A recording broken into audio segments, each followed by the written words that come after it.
야당 지지 세력들이 잡고 있어서 그래서 24시간 우리 정부 욕만 합니다.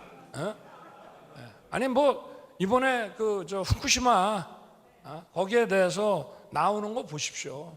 도대체가 과학이라고 하는 거는 1 더하기 1을 100이라고 그러는 사람들이니까. 근데 이제 이런 세력들하고 우리가 또 싸울 수밖에 없습니다. 링거가 수영만 맞고 복귀는 여전히 뭐 안 하신다면서. 그리고 내가 열흘까지 걸렸었는데 그때도 힘들었거든요.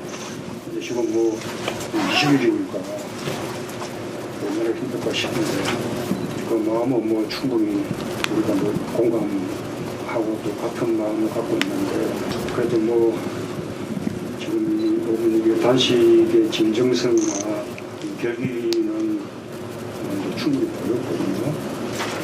이제는 또 빨리 이제 기운을 차려서 또 다시 또 다른 모습으로 또 싸우는 게 필요한 시기가 된 것 같고요.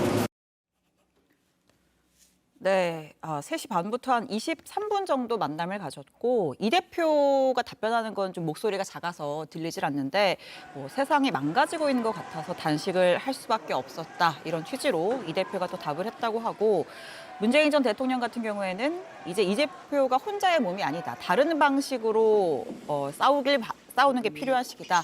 이런 이야기를 했다고 합니다. 미국을 방문 중인 윤석열 대통령이 뉴욕 현지에서 전자결제로 이재명 민주당 대표에 대한 체포 동의안에 하루 만에 서명했습니다. 야권이 크게 반발하는 가운데 오늘은 문재인 전 대통령이 전면에 나섰습니다. 병원으로 이 대표를 찾아가 손을 잡은 데 이어 재임 시절 했던 남북 정상회담을 기념하는 행사에 참석해서는 윤석열 정부를 향해 직격탄을 날렸습니다. 먼저 김지성 기자가 보도합니다. 경남 양산에 거주 중인 문재인 전 대통령이 1년 4개월 만에 서울을 찾았습니다.